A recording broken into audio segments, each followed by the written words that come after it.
मैं बैठा बैठा सोचता था पता नहीं कहाँ भैंस चराते, कहाँ खंड खोदते।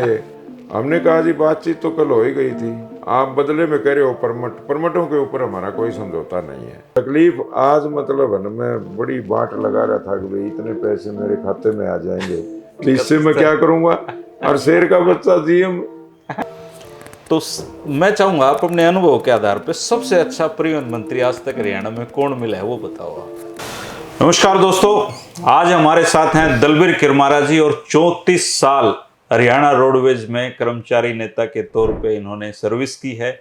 इनको सर्विस मिलने से लेकर बहुत सारे हरियाणा की राजनीति में जो परिवहन मंत्री हुए हैं उनसे इनका टकराव, हड़तालें, तो एक किस्म से आज जब इनसे हम बात करेंगे, आज ये रिटायर हुए हैं, तो ये जो 34 साल की जो जर्नी है इस दौरान जो जो चीज़ें इन्होंने देखी हैं वो सारी बातें दलबीर जी से पूछेंगे और बहुत दिलचस्प बातचीत होने वाली है। आप लास्ट टाइम तक बने रहना दोस्तों। दलबीर जी, सबसे पहले तो आपको जो रिटायरमेंट है उसकी शुभकामनाएं हैं, दूसरी इनिंग है। धन्यवाद। और जो पहला सवाल मैं आपसे जानना चाह रहा हूँ कि 34 साल एक बड़ा लंबा अरसा होता है एक कर्मचारी नेता के रूप में, तो आप इस जो हरियाणा रोडवेज है इससे आप कैसे जुड़े, नौकरी में कैसे आए? इसमें सही मायने में तो मैंने 82-83 में 10वीं की। अच्छा। और उस समय घर वाले क्या करते थे कि वे 10वीं करी और कंडक्टर लग गया, पुलिस में सिपाही लग गया, या मतलब है ना कहीं भी नौकरी की तलाश करनी शुरू कर देते थे। हाँ। तो मेरे दिमाग में एक चीज़ थी कि मैं जिंदगी में अपने परिवार वालों से ये ना कहूँ कि भाई मेरे को 10 रुपये दे और मैंने इस हार जाना है। मैं खुद मतलब है ना कमा के ना और अपना करना चाहता था। तो मैं पेट्रोल पंप पे नौकरी लग गया। अच्छा। तेल डालना। पेट्रोल पंप पे मैंने है ना लोगों का तेल डाला। बड़ी मतलब है ना वहाँ दिक्कत भी आती थी और मैंने मेहनत करने में कभी है ना महसूस नहीं किया कि मैं काम क्या कर रहा हूँ, लेकिन बदले में पैसे भी मिलते थे जी। अब एक दिन लंबे समय के बाद मैं जैसे नौकरियों की ट्राई करता था तो मैंने साथ छोड़ दिया कि सरकारी नौकरी नहीं मिल सकती। अच्छा, ये 83 की बात बता रहे हो? ये मैं हाँ। ये तो मैं बात बता रहा हूँ 84 में। 84 में। और मैंने नौकरी ज्वाइन की 16/12/88 को। 88 को। और 88 में जब मैं पेट्रोल पंप पे काम कर रहा था उस दिन जो डॉक्टर युद्धवीर ख्यालिया हैं, जो आईएएस अफसर रिटायर हुए हैं, कमिश्नर हैं। हाँ हाँ। उनकी गाड़ी एक दिन तेल लेने के लिए आ गई पंप पे, पेट्रोल पंप पे। हाँ। मैंने कहा सर मैं मेहनत बहुत करता हूँ और आपका मैंने सुना है कि आप इस प्रकार के अधिकारी हो कि लोगों को रोजगार दे देते हो, तो मेरा भी नंबर लगा, किस्मत कनेक्शन मिला दिया। मैंने कहा जी मेरे को भी दे दो। अच्छा, कोई जान पहचान? अब उनके पास उनके साथ मेरी कोई जान पहचान नहीं, कोई रिश्तेदारी नहीं, कोई मतलब है ना नजदीक का कोई सिस्टम नहीं था। अच्छा।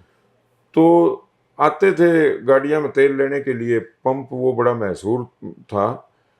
तो उनसे मैंने मतलब है ना जब बात करी ना तो वो कहने लगे हाँ भाई मैं है ना आपका कोई जुगाड़ करूंगा। अच्छा। तो मैंने कहा कि घने पॉलिटिशियन आते हैं यहाँ पेट्रोल पंप पे, अधिकारी भी आते हैं, लेकिन इतना ध्यान तो कोई नहीं करेगा। अब नौकरी के लिए कह तो मिलेगी ना मिलेगी, तो मतलब मेरे को इतनी आशा थी नहीं। तो मेरे पास तीसरे दिन हरियाणा रोडवेज का चपड़ासी आया, रामनिवास। अच्छा। अब जो हमारे ख्यालिया साहब थे उनको मेरे पे पता नहीं क्या तरस आया, या एक उनका मतलब है ना कोई मेरे को लगा कि उनके खानदान में ही किसी की मदद करना मतलब है ना उनका स्वभाव बना हुआ था जी। तो मैं बुलाया कोठी पे, मैं गया साइकिल लेके ना। अच्छा। और उस दिन मेरे खुशी हुई कि आज मतलब है ना मेरे को नौकरी जरूर मिलेगी भाई, जब जीएम साहब ने बुलाया है तो। अच्छा, वो जीएम थे उस जीएम थे उस टाइम हिसार के। तो वो बीमार थे। अच्छा। उन्होंने नीले रंग का है ना कोट डाला और वो मेरे को कहने लगे भाई आप बस स्टैंड पे चलो। अच्छा। वहाँ दफ्तर में बैठे, मैं साइकिल लेके चला गया तो बाहर आके ना बोला भाई तेरी किस्मत बहुत माड़ी है। अच्छा। मैं चाह के भी तेरे को नौकरी नहीं दे सकता। मैंने हाथ जोड़ के मैं जनाब आपने जो प्रयास किया ना मेरे लिए तो वो बहुत बड़ी बात है और आपका मैं धन्यवाद करता हूँ। नहीं तो मेरे को तो है ना लोग ये कहने वाले तो आए कि दे जाएंगे, लेकिन है ना किसी ने ऐसा नहीं किया। अच्छा। तो अब मेरी किस्मत पर आप मेरे को छोड़ दो। तो इसके बाद तीसरे चौथे दिन है ना फिर उस पीएन को भेज दिया। अच्छा। अब उन्होंने एम्प्लॉयमेंट से नाम भी मतलब है ना खुद निकलवा के, अच्छा, एम्प्लॉयमेंट ऑफिस से। एम्प्लॉयमेंट ऑफिसर से बात करके वैकेंसी भेज के नाम निकलवा के उन्होंने मेरे को रोजगार दिया। मैं 8 महीने ट्यूबवेल ऑपरेटर रहा। इसके बाद मेरे को रोडवेज में फिर कंडक्टर बना दिया। कंडक्टर बन गया। तो इस तरह नौकरी मिली आपको। इस प्रकार से डॉक्टर युद्धवीर ख्यालिया अब ने उसी- मेरे को बिना किसी सिफारिश के, बिना किसी रिश्वत के, और मैं आज तक उनका सम्मान इतना करता हूँ कि भाई इस प्रकार के अधिकारी यदि उसी धरती सेक्टर पे में हों। अब ख्यालिया जी रहते हैं। हाँ जी, हाँ, और उसी सेक्टर में 16-17 में आप रहते मैं हैं। रहता हूँ जी। और उस मैं देखता था कि ख्यालिया साहब भी शाम को जब इवनिंग वॉक करते थे तो आप भी उनके साथ कई बार इवनिंग वॉक करते मैं थे। उनके साथ उनको मैं इतना बड़ा मानता हूँ कि उनके साथ इवनिंग वॉक तो नहीं, लेकिन आमना सामना हो जाता है तो दुआ सलाम तो मैं होती थी। उनको मतलब नहीं, दुआ सलाम नहीं, मैं उनके पाँव के हाथ लगाता हूँ। और मैं ये मानता हूँ कि एक तरफ भगवान और एक तरफ युद्धवीर ख्यालिया हो, तो मैं पहले है ना युद्धवीर ख्यालिया के पाँव के हाथ ये बड़ी लगाऊंगा। बात है। अक्सर लोग नौकरी, उन्होंने नौकरियां तो बहुत लोगों को दी होंगी और उस समय यही सिस्टम था नौकरी देने का। बाद में तो ये कंपटीशन एग्जाम वगैरह आ गए, लेकिन ये सच है कि ख्यालिया साहब ने बहुत लोगों को नौकरियां दी हैं। मैं कर रहा हूँ। और हाँ, और उनमें से बहुत कम लोग उनको याद करते हैं। असल में नौकरी मिलने के बाद कोई याद नहीं करता किसी को, लेकिन आज 34 साल बाद आप उनको याद कर रहे हो तो ये उनका रिवार्ड है। और आपका भी बड़प्पन है कि आप उनको देखो याद करते बड़प्पन नहीं जी, आज जो कुछ हम हैं वो उनकी वजह से है। हमने बहुत नेताओं के धक्के खाए। कहीं मतलब न कोई पैसे की बात कर रहा है, कहीं करे आपको लगा देंगे, लेकिन पहला एक सच्चा और ईमानदार आदमी मतलब है ना बिना किसी लाग लपट के मेरे आपकी को तो जिंदगी मिले बना दी उन्होंने। और आज मेरी जिंदगी बना दी। मैं उनका कभी एहसान नहीं भूल सकता। अच्छा चलो, ये एपिसोड तो आपका यहाँ तक हो गया। हाँ जी। ये फिर जिंदाबाद मुर्दाबाद जो है ये जिंदाबाद मुर्दाबाद की भी मैं आपने एक कहानी बताऊं। जैसे कंडक्टर है, मैं बड़े बेबाक तरीके से मतलब एक सच्चाई रखना चाहता हूँ। हाँ, ताकि लोगों को पता चले। मैं कंडक्टर था, मेरे को थोड़ा लोभ लालच से जैसे है ना 2 रुपए रख लिए, 4 रुपए रख लिए, टिकट नहीं दी। अच्छा, कर लेते थे। हाँ बिल्कुल, मतलब है ना 10, 20, 50 रुपए की चोरी कर लेते थे। अच्छा। तो ख्यालिया साहब है ना, चौटाला साहब की सरकार थी उस टाइम, सस्पेंड कर दिए।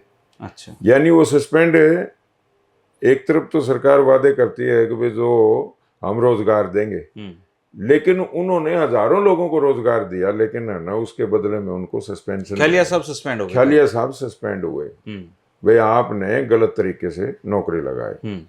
तो वो मतलब बड़े एक चीज पे उनकी मैंने सुनी, मैं मिलने के लिए गया उनसे। अच्छा।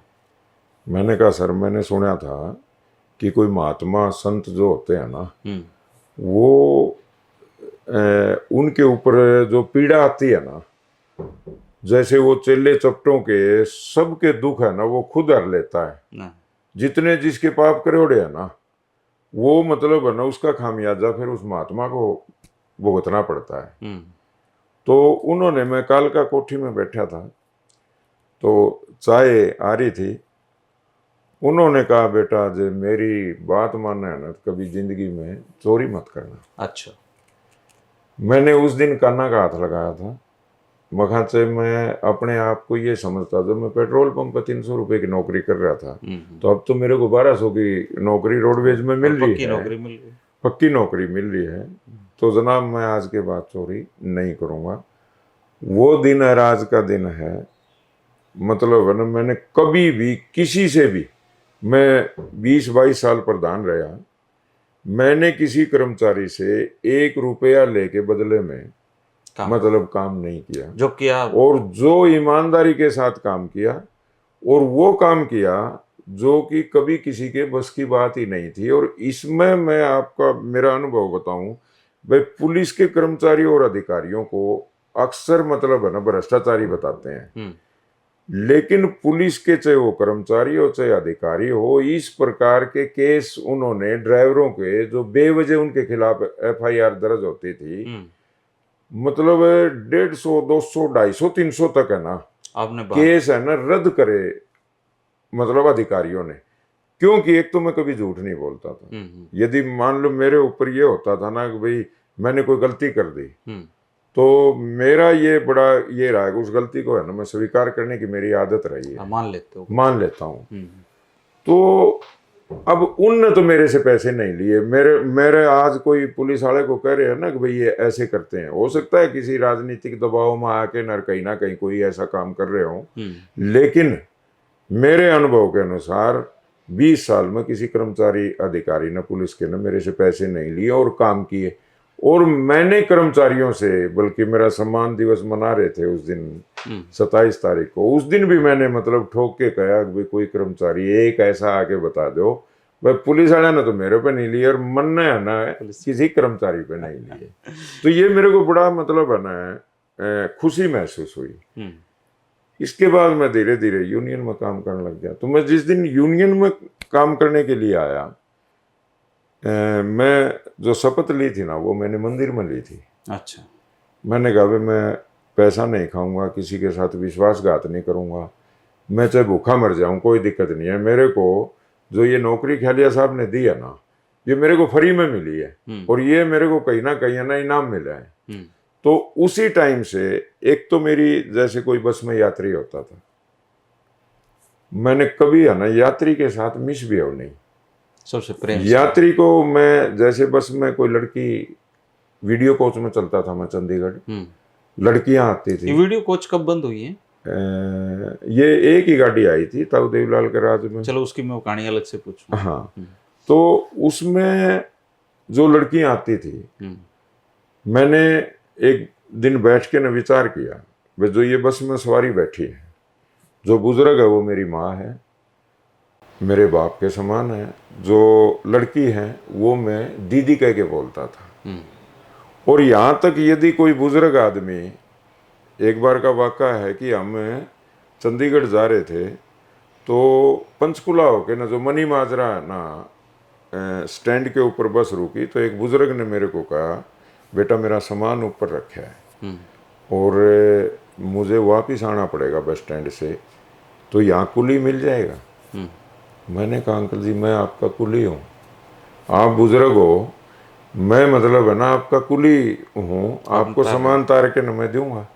मैंने उनका सामान उतारा और वो उनको दिया। उन्होंने बड़े मतलब मेरे सिर पर को हाथ फेरे हुए, बेटा जीवित रहे, ये हो, अच्छी उम्र बढ़े, बड़े मतलब है ना वो करे। मेरा और हौसला बढ़ा। लेकिन मैं बस के अंदर गया तो कुछ हमारे साथी कर्मचारी बैठे थे, आसन लगे। तो आसन नहीं, उन्होंने मेरा इतना मजाक उड़ाया कि तेरे जैसे कर्मचारियों ने हमारी बेइज्जती करवा रखी है, नाक कटवा रखी है, कुली का काम भी आप ही करते हो। मैंने कहा भाई बदले मैंने पैसे नहीं लिए, मैंने सिर्फ है ना एक बुजुर्ग आदमी की सहायता की है। अब उसकी जगह से मेरा बाप हो, मेरी माँ हो, तो क्या मैं मतलब है ना उनको मना कर दूंगा? तो इतना आनंद आया सर्विस में। मैं आज भी ये कह रहा हूँ कंडक्टर की नौकरी बहुत बढ़िया। एक तो हमें सेवा करने का मौका मिलता था, दूसरा अपना घर चलाने के लिए टीए ओवर टाइम महीने में 3-3 तनख्वाह मिलती थी, पैसे कोई कमी नहीं, बड़ा मतलब है ना मजा आता था। और मैं बैठा बैठा सोचता था पता नहीं कहाँ भैंस चराते, कहाँ खांड खोदते, लेकिन है ना भाई युद्धवीर ख्यालिया कहाँ मेरे लिए, वो कहते हैं ना भाई भगवान किसी ने देखा नहीं है, लेकिन भगवान किसी के मह को आते हैं। अच्छा दलवीर जी, जैसे 20-22 साल आप यूनियन में रहे, हाँ जी, हाँ, तो मैं 3-4 बातें आपसे पूछना चाहूँगा जरूरी, हाँ जी, कि अभी तक आपने ना बहुत सारे परिवहन मंत्री देख लिए होंगे। हाँ जी। तो मैं चाहूँगा आप अपने अनुभव के आधार पे सबसे अच्छा परिवहन मंत्री आज तक हरियाणा में कौन मिला है वो बताओ आप। देखो जी, मैं सही मायने में मतलब ईमानदारी की जो बात है ना, उसमें ये है कि जैसे रणदीप सुरजावाला थे, पवार साहब थे, अब मूलचंद शर्मा जी हैं, और इससे पहले मेरे को ध्यान नहीं है, बहुत सारे गए होंगे। हाँ बहुत सारे गए हैं। जैसे हमने हुड्डा सरकार में एक आवाज़ उठाई कि हमारे कच्चे कर्मचारी को पक्का किया जाए और नियुक्ति तिथि से किया जाए। तो उसमें जो समझदारी की बात है ना, मैं एक तो जिस दिन से यूनियन में आया यूनियन की शपथ लेने के बाद मेरे लिए सभी पार्टी बराबर, सभी अधिकारी बराबर। अब वो तो मैं मेरे गलत को का क्या विरोध करो करता था और कि सही का मतलब है जितना मिला उसके लिए जिंदाबाद है और बाकी के लिए मुर्दाबाद। मुर्दाबाद। हाँ। तो हमने एक स्ट्राइक की थी उस टाइम। रणदीप सुरजेवाला ने हमारे को मीटिंग के लिए बुलाया था कैथल में। उन्होंने 8200 कर्मचारी थे हमारे रोडवेज के, अच्छा। कच्चे। उन्होंने कहा कि भाई परमिट देने दो और 8200 कर्मचारियों को नियुक्ति तिथि से पक्का कर पक्का कर देंगे। परमिट मतलब प्राइवेट बसों को। प्राइवेट बसों को। हम सभी यूनियन वाले थे। हमने कहा नहीं जी, परमिट तो नहीं देने देंगे, इसके साथ तो समझौता नहीं हो सकता, हम तो सुबह हड़ताल करेंगे। और हमने 19 तारीख की मीटिंग थी, 20 तारीख को हड़ताल कर दी। कॉल कर दिया हमने। हड़ताल करी, बंद था पूरा हरियाणा। इसके बाद रणदीप सुरजेवाले ने पर्सनल भी फ़ोन किया और हमारे अधिकारियों के आगे भी फ़ोन किया और उन्होंने कहा कि भाई आप है ना एक बार बातचीत के लिए आ जाओ। हमने कहा जी बातचीत तो कल हो ही गई थी, आप बदले में कह रहे हो परमिट। परमिटों के ऊपर हमारा कोई समझौता नहीं है, भाई आप आ तो जाओ। हम गए, लिखित में समझौता किया और सभी के साइन करवाए और उन्होंने कहा कि भाई ये 8200 कर्मचारी पक्के हो जाए। अब वहाँ हम उनको ये समझदारी का एक परिचय, उन्होंने जो एक पढ़ा लिखा होने का जो फायदा है ना, वो हमारे को हुआ। क्योंकि उस टाइम के जो आईएएस थे वो बिल्कुल भी रेगुलर करके खुश नहीं। 8200 कर्मचारियों की बात छोटी बात नहीं थी। तो उन्होंने मतलब ये कहा कि भाई मैं जानता हूँ, मुझे नियम कानूनों का पता है, आप मेरे को पागल समझ रहे हो, मैं अनपढ़ मंत्री नहीं हूँ। और वो काम उन्होंने किया और आज तक हमारे दिमाग में ये बात है, उनकी जगह कोई और मंत्री होता तो शायद मतलब है ना वो कर्मचारी पक्के नहीं हो सकते थे, क्योंकि वो बहुत ज़्यादा पढ़े लिखे थे और उन्होंने काम करने का तरीका था और जानकारी थी, एक अधिकारी उनके दबाव में आते थे। अच्छा, ये तो हो गया सबसे बेस्ट परिवहन मंत्री। आप रणदीप सुरजेवाला को मानते हो? नहीं, बेस्ट नहीं, मैं समझदार मानता हूँ, मतलब सियाणे मंत्री हैं। अच्छा, और आपके 20-22 साल के इसमें सबसे बड़ी हड़ताल किसको मानते हो आपकी? रोडवेज की सबसे सफल हड़ताल? वैसे तो सारी सफल होती हैं रोडवेज की हड़ताल, वैसे तो सफल होती है, लेकिन ऐसी हड़ताल जिसमें आप करोड़ मरोड़ का उसमें क्या होता है, समय समय के ऊपर मतलब रोडवेज में सरकारें बदलती रहती है और सरकार अपनी यूनियन खड़ी कर लेती है। हाँ। इसलिए मतलब है ना कहीं कर्मचारी के जो जायज काम है, जो मतलब है ना सरकारी नियमों के अनुसार जो बनने तो चाहिए ना। कर्मचारी संघ से थे ना?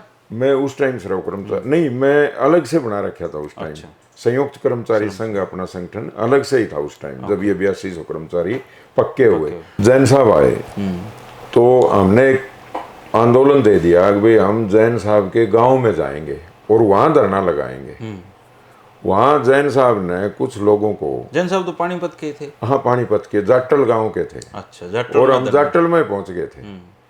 तो उन्होंने कुछ लोगों की मदद से हमारे साथ मतलब है ना हाथापाई, अच्छा, पिटवा दिया, पिटवान का भी, और हमारी जो गाड़ी हम लेके जा रहे थे वो भी तोड़वा दी थी। अच्छा। तो फिर हमने कहा लोगों ने डंडे मारे, डंडे, वो माइक वगैरह तोड़ दिए थे हमारे। तो आप लोगों को भी चोट आई? तो कुछ आदमियों को चोटें आई। अच्छा, लेकिन है ना, नहीं मैं बच नहीं, कुछ कर्मचारी बल्कि थोड़े बहुत इधर उधर भी हो गए थे, लेकिन हम वहाँ खड़े रहे। अच्छा। लेकिन पता नहीं परमात्मा की कोई दया थी, किसी ने मेरी तरफ हाथ नहीं उठाया, लेकिन गाड़ी को जरूर तोड़ दिया।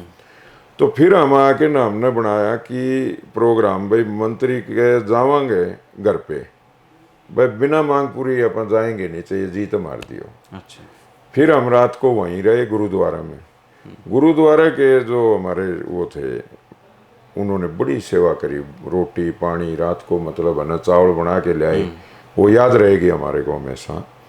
तो रात को 11 बजे 11:30 बजे मंत्री जी का फ़ोन आया, बोला बेटा मैं बीमार हूँ और मैं सुबह आ जाऊँगा। मैंने कहा जी सुबह आ जाना। सुबह आए, बोला भाई मैंने करनी तो थी आपकी मेहमानबाजी, लेकिन मेरे से गलती हुई और भाई मैं माफ़ी मांगता हूँ। माँ जी माफ़ी मांगने की ज़रूरत नहीं है, जो हम काम आए वो काम कर दो।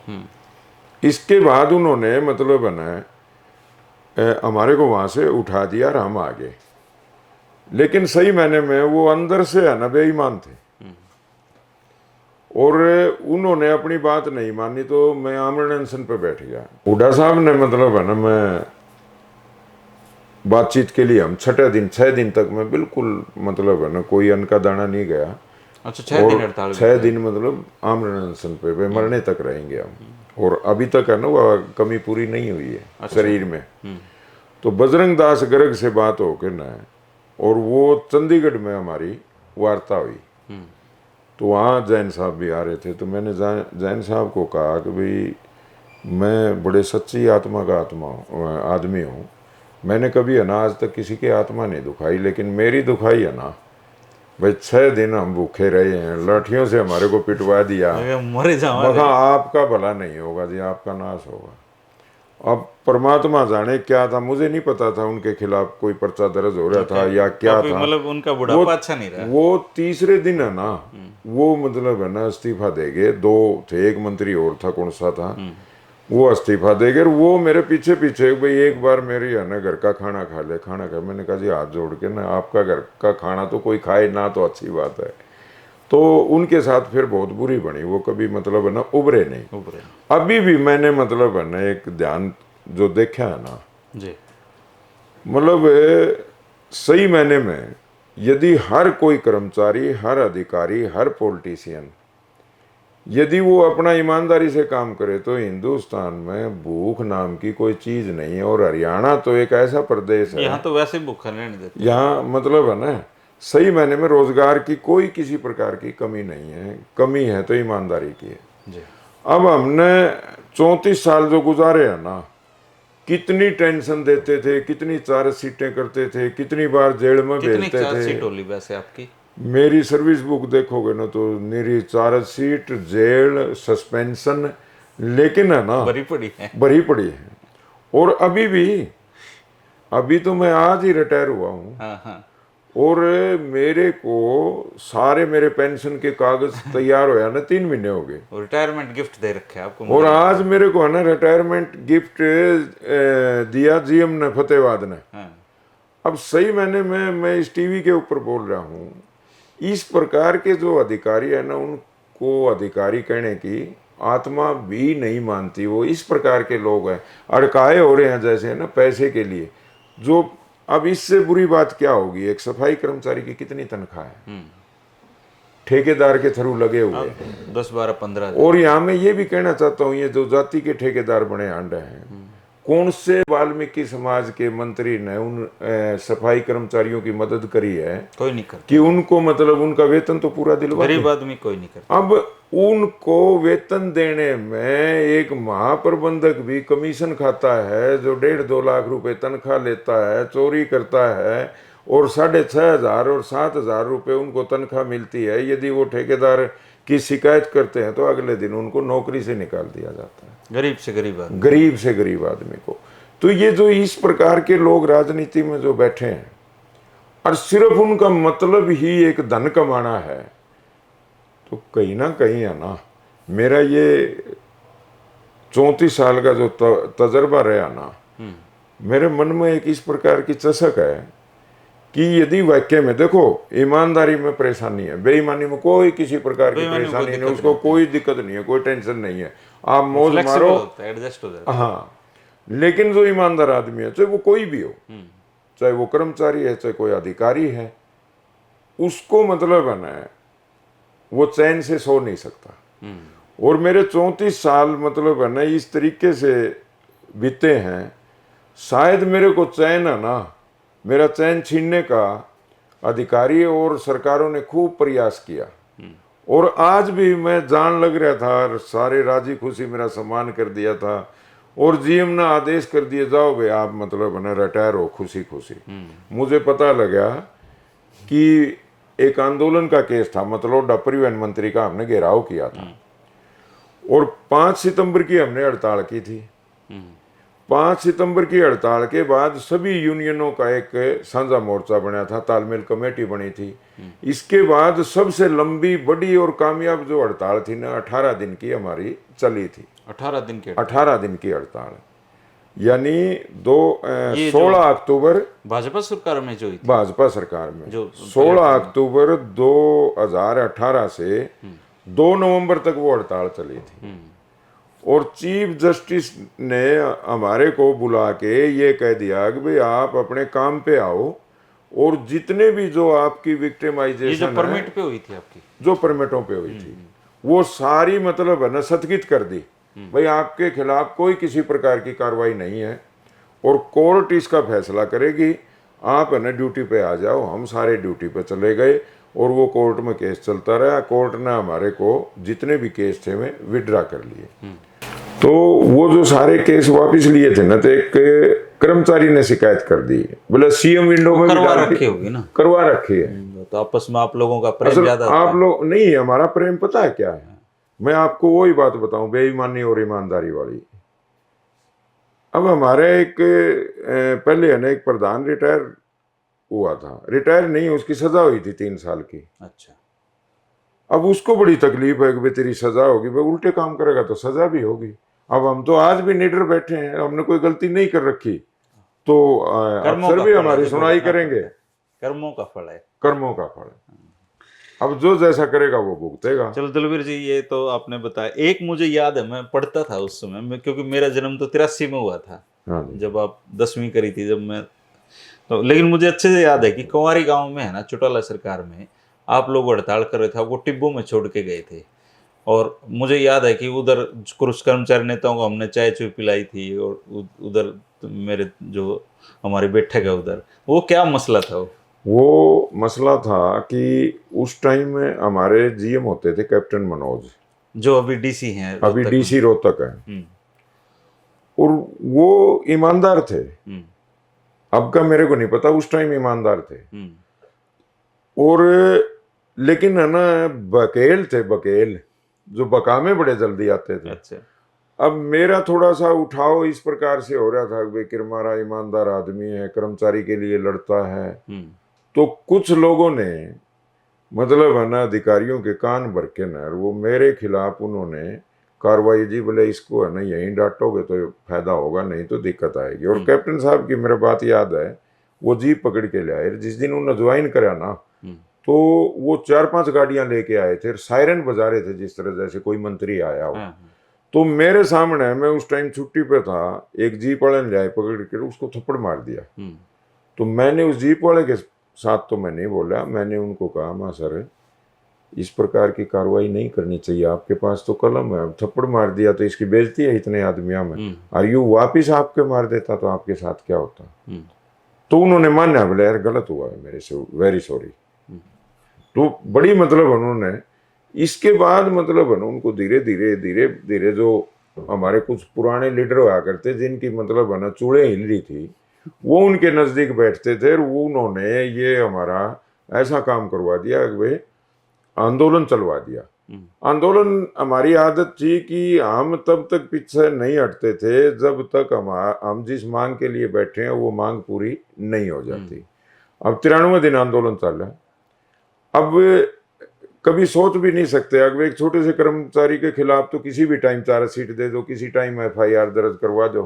अगर एक अधिकारी भी ऐसा काम कर सकता है कि भाई उसकी गाड़ी गेट से बाहर निकलती है, अधिकारी नीचे उतरता है, वो ईंट से अपनी लाइट तोड़ता है। ये इस मामले में हुआ था, वो इस कैप्टन साहब वाला में, हाँ। उनने अपनी लाइट तोड़ी और हमारे ऊपर मुकदमा दर्ज करवा दिया। अच्छा, तो उस टाइम 3 मुकदमे मेरे खिलाफ दर्ज हुए थे। मैंने एसपी साहब को, डीसी दीप्ति उमा शंकर थी, बहुत बहुत मतलब बलराज मोर एसडीएम थे, तो सुरेंद्र मान होते थे, सुरेंद्र मान को हमने जीएम साहब का घेराव, मान साहब बैठते थे, मान साहब, हाँ हाँ हाँ, हमने जीएम साहब का है ना घेराव की काल दे दी, भाई जहां भी होंगे, चाहे बाजार में कहीं भी होंगे, वहीं कर ले। हम तलाकी गेट पे बैठे थे। अब गाड़ी में एक यूनियन के जो पदाधिकारी थे वो गाड़ी में बैठ के आए और हम गाड़ी के आगे अड़े, तो उन्होंने हमारे ऊपर गाड़ी चला दी और नीचे उतर के नहर हमारे साथ हाथापाई शुरू कर दी। मीडिया थी वहाँ, पुलिस थी, पुलिस वाला ने मतलब है ना 2-4 डंडे मारा फटकारे, 5-7 उनका फटकारे। इसके बाद वह सुरेंद्र मान ने उठा के ले गए, उसको मतलब टिब्बे में आना उसकी कुटाई करी। वो मेरे को नहीं लेके गए थे। अच्छा। अब मान फिर साहब को ले गए। हाँ, फिर डीसी साहब ने हमारे को बुला लिया। मेरी आदत थी मतलब सच बोलने की। डीसी साहब आ गए, एक उस नेता ने कहा कि किरमारा ने मेरा लठ मारा है। मैंने कहा मैडम मेरे पास लठ था नहीं, होता तो मैं मारता इसके, क्योंकि इन्होंने बिल्कुल ये एक गंदे लोगों का टोला है, बेईमानों का टोला है, और हमारा इनसे लगातार 93 दिन से आंदोलन चल रहा है। तो हम अंदर कर दिए, फिर 1 महीना हम सारे अंदर रहे। इसके बाद चौटाला साहब के पास यूनियन गई, रोडवेज बंद रही, तो चौटाला साहब ने कहा कि भाई आप है ना अपने अधिकारियों से मिलो। अब राजन गुप्ता हमारे टीसी होते थे और RN पराशर हमारे ACS होते थे। उन्होंने, राजन गुप्ता ने 9-10 महीने के बाद मेरे को हियरिंग पे बुलाया और मैंने उनसे कहा, बोला बताओ वे क्या बात थी। मैंने कहा सर न्याय के लिए लड़ रहे थे, वहाँ न्याय नहीं मिला तो हम जेल में चले गए, अब आपने बुला लिया, आप न्याय करते हो तो बहुत अच्छी बात, आपका धन्यवाद। यदि न्याय नहीं करते तो अन्याय के खिलाफ हम तो आपके खिलाफ लड़ना शुरू कर देंगे। तो वो बड़े समझदार और अच्छे ऑफिसर थे। ये इस प्रकार के जो पहले अफसर होते थे ना, उनकी एक बड़ी रेपुटेशन होती, वो पर्सनल किसी से दुश्मनी नहीं लेते थे और कोई रंजिश नहीं रखते थे, द्वेष भावना नहीं करते थे। वो एक अधिकारी और कर्मचारी की दूरी को बनाए रखते थे। आज हमारे जो GM है ना, शर्म आती है मेरे को तो उनको GM कहते हुए, और हम तो कई बार सरकार के आगे उनकी शिकायत भी कर चुके हैं, लेकिन उनके खिलाफ बजाय कार्रवाई होने के उनको प्रशंसा पत्र महकमा बदल गया ना जी, सिस्टम बदल जाता है। महकमा बदल गया और ईमानदार आदमी की कहीं लोगों में है कदर। मुझे 27 तारीख को पता लग गया कि भाई मैं क्या हूँ। मतलब रिटायरमेंट पार्टी में हजारों लोग, मैंने देखा आपकी YouTube पे काफी अच्छी रिटायरमेंट और बड़ा मतलब है ना ऐसा कर्मचारियों के मतलब है ना ये दिमाग में मुंह में जुबान पे यही बात आ रही थी कि भाई आज तक ना किसी की रिटायरमेंट हुई ना। क्या आपको क्या गिफ्ट दिया आपके साथियों ने? गिफ्ट साथियों ने मतलब है ना हर प्रकार से, जैसे पैसे की मालाएं डाली, और मैंने भी उनका खाने का प्रबंध कर रखा था। यानी जो मैं जा नहीं पाया, आपका मेरे पास आया हुआ था, जो मैंने डाला था आपके पास, जो खाना था ना, मतलब मेरे को लोगों ने शाबाशी भी दे दी और खाने के पैसे भी सारे वही देंगे। मेरे घर से कुछ नहीं लगा। तो वो हो गया कि जजमान तारा है ये तो तारा है। मतलब मुझे उस दिन है ना ये महसूस हुआ कि सच्चाई में बड़ी ताकत है, और सच्चा आदमी है ना हार नहीं मानता, लेकिन तकलीफ बहुत होती है। तकलीफ आज मतलब है ना, मैं बड़ी बाट लगा रहा था कि भाई इतने पैसे मेरे खाते में आ जाएंगे तो इससे मैं क्या करूंगा, और शेर का बच्चा GM। अब वो बोले मैं AG को लिखूंगा। मैं जनाब किस लिए लिखोगे, क्या कर दिया? नहीं, बोले आपकी शिकायत आई है। मैं शिकायत तो लिया, मैं ईव कराऊंगा आपकी, तो उस पर कार्रवाई हो जाएगी। बोला नहीं ये तो बहुत गंभीर मामला है। इससे पहले एक है ना अभी वो है सुखदेव नाम का एक जनरल मैनेजर बना है। अब वो है ना मेरे से इतनी रंजिश रखते थे, मैं उनको नमस्ते करता था, मैं उनकी इज्जत भी करता था। बिगाड़ी तो नहीं अधिकारियों से? किसी से नहीं। मैंने मेरे को अधिकारियों ने बदनाम करने की कोशिश की, मतलब सारा ने नहीं, जो ईमानदार अधिकारी हैं उन्होंने मेरी इज्जत की। आज शत्रुजीत कपूर है विजिलेंस में, मतलब एक दिन उनसे मिलने का है ना मौका मिला, वाक्य में मतलब है ना मेरे को लगे भाई अधिकारी के लायक है। अच्छा, अब मैं विरक साहब को कार्ड दे के आया, जो हमारे ACS हैं, जनाब मेरी रिटायरमेंट पे जरूर आना। अब वो बाई चांस दफ्तर में नहीं थे, PA को मतलब है ना मैं कार्ड दिया आया, और मैं हिसार नहीं पहुंचा तब से पहले तो है ना उनकी मुबारकबाद आ गई, भाई प्रधान जी आपको शुभकामनाएं, लेकिन है ना मैं आ तो नहीं पाऊंगा। मतलब कितनी इज्जत से और मान सम्मान से। लेकिन यहाँ के जो अधिकारी हैं वो सारा दिन है ना पैसे इकट्ठे करने में लगे रहते हैं। कदर कौन होती है आदमी की, घर का जोगी जो। हाँ बस यही है, हिसार में होना इसलिए कदर नहीं है। बिल्कुल सही। अच्छा, अब आप रिटायरमेंट के बाद मैंने देखा है आपके ज्वाइंट फैमिली है, बच्चे, मैं बहुत पूरे परिवार को जानता हूँ क्योंकि हम पड़ोसी भी रहे 2-3 साल। बिल्कुल बिल्कुल। तो अब क्या प्लान है रिटायर, क्योंकि आप तो पंचायतों में ज्यादा रहते हो? देखो जी, मैं जो ये जिंदगी है 58 साल का मैं हो गया, मैं ईमानदारी के साथ ही है ना, मैं कहीं भी किसी भी रूप में रहूंगा ना, मैंने ये कसम खा रखी है, रहूंगा मैं ईमानदारी के साथ। राजनीति करो? देखो राजनीति की तो जहां तक बात है, कि शुरू में जब मैं ये पुलिस के पर्चे दर्ज होते थे, पुलिस मेरे को लाठियां मारती थी, जेल में डालती थी, मैं सस्पेंड होता था, बर्खास्त होता था, तो कुछ लोग जो विरोधी हैं बोले तो राजनीति करेगा। मैंने कभी भी मना नहीं किया कि भी मैं राजनीति नहीं करूंगा। मैं ये कहता हूं कि राजनीति करेंगे लेकिन है ना ईमानदारी से करेंगे, बेईमानी नहीं करेंगे। मतलब ऑप्शन खुला है, बिल्कुल बिल्कुल खुला एकदम से, जे हो सका ना तो हम अच्छे से अच्छी जो राजनीति होगी ना वो बिल्कुल हमारी इच्छा है जिससे लोगों का भला हो। ये नहीं है कि मतलब है ना हम अपने स्वार्थ के लिए राजनीति में आएंगे। अच्छा, वो ऐसा एक नहीं। चीज छूट गई थी आपके पीछे कि ये बसों का एक लंबा, हरियाणा रोडवेज की बसें है ना, उसकी शान है हमेशा से ही। बिल्कुल आज भी अगर आप देश में कहीं जाओगे, हरियाणा रोडवेज की जो नीली जहाज है उसकी एक अलग पहचान है। लेकिन टाइम टू टाइम मैंने सुना है यहाँ कभी मिनी बसें आई, एक वो आप वीडियो कोच बस भी चलती थी आपने बताया। तो ये जो प्रयोग थे ये सफल नहीं हुए, क्यों नहीं हुए? देखो जी, मैं आपको है ना बिल्कुल बेबाक तरीके से बताता हूँ कि आज सरकार जो भी आती है वो कहती है कि रोडवेज घाटे में है। मैं ये कह रहा हूं कि रोडवेज में परिवहन मंत्री कितने आए, आप उनके जमीनें, उनकी प्रॉपर्टी, कोई घाटे में नहीं। उनकी मतलब है ना जिसके 2 किले जमीन के थे आज उनके 2000 किले हैं, तो वो रोडवेज का ही तो माल है।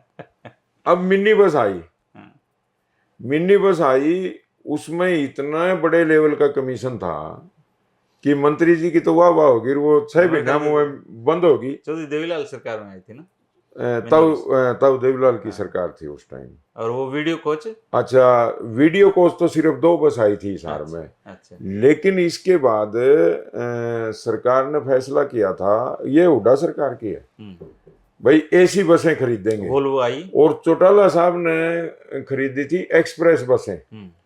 वो कहीं फ्रांस की बता रहे थे कि वो उसमें क्या हुआ कि कमीशन बहुत ज्यादा था। वह बसें आई, 1.25 गुना किराया उनमें लिया और वो घाटे का सौदा बनी। मिनी आई, मिनी के स्पेयर पार्ट्स करोड़ों रुपए के आज भी मतलब बना है उसमें, वर्कशॉप में है।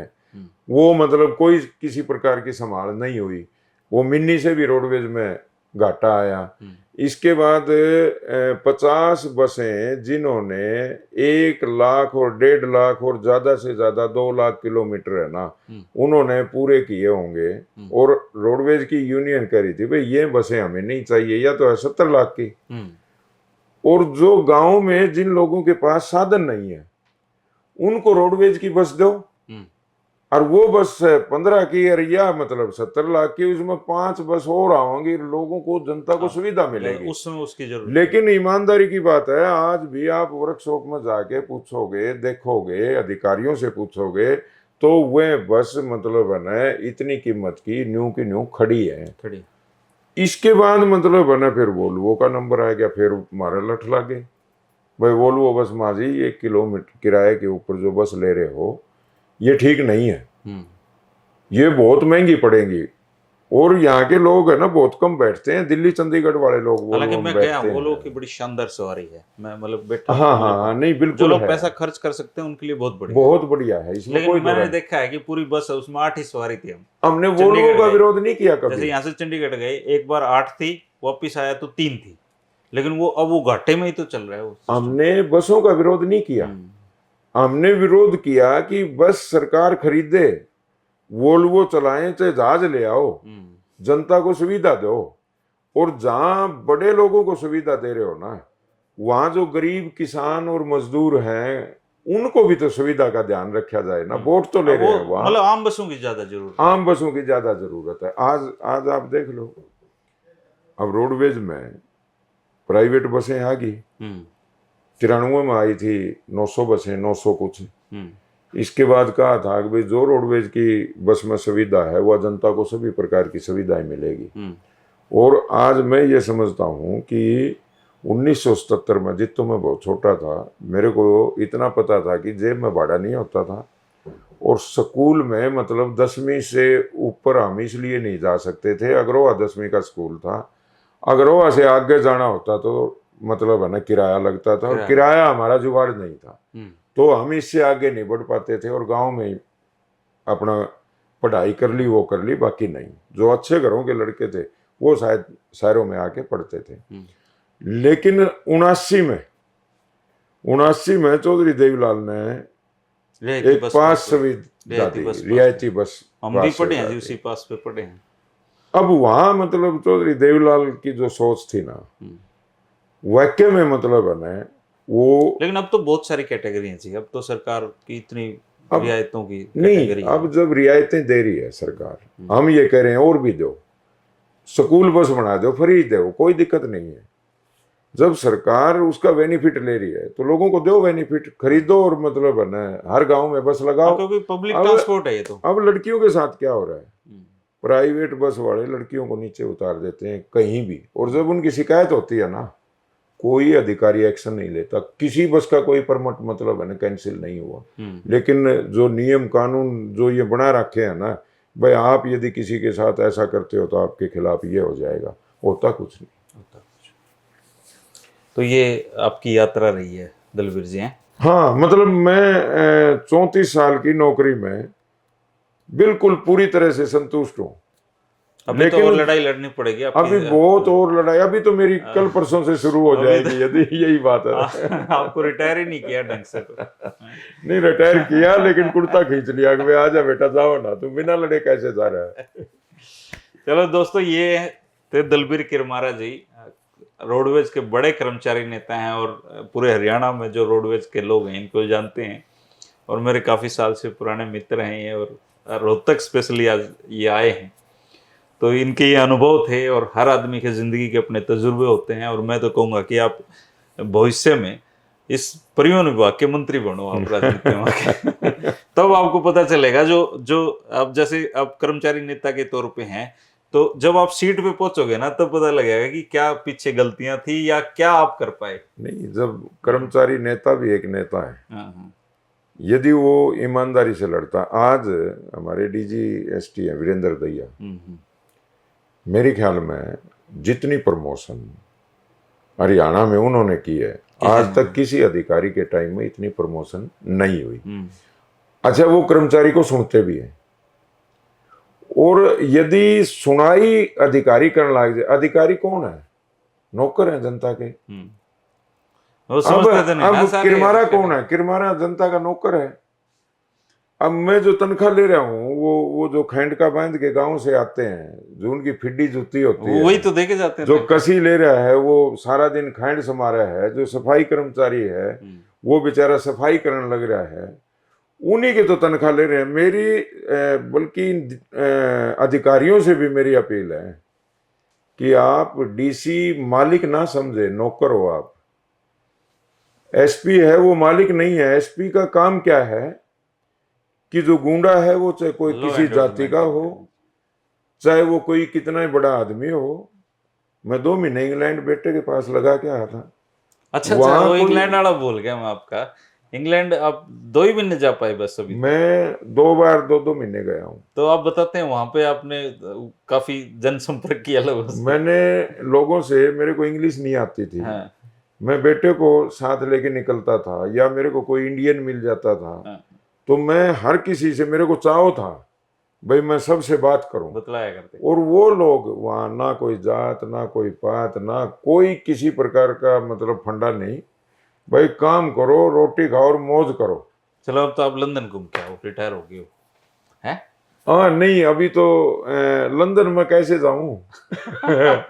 सबसे बड़ी दिक्कत तो ये है कि मेरा वीजा ही नहीं लगेगा। अच्छा। मैंने रिन्यू करवाना था पासपोर्ट। हाँ। अब पीछे का बोला कोई केस था, वो केस भी फाइल हो गया। अब मैं देखे आज मैं केस तो फाइल हो रहा है, बोला कोई बात नहीं अब आपका बन जाएगा।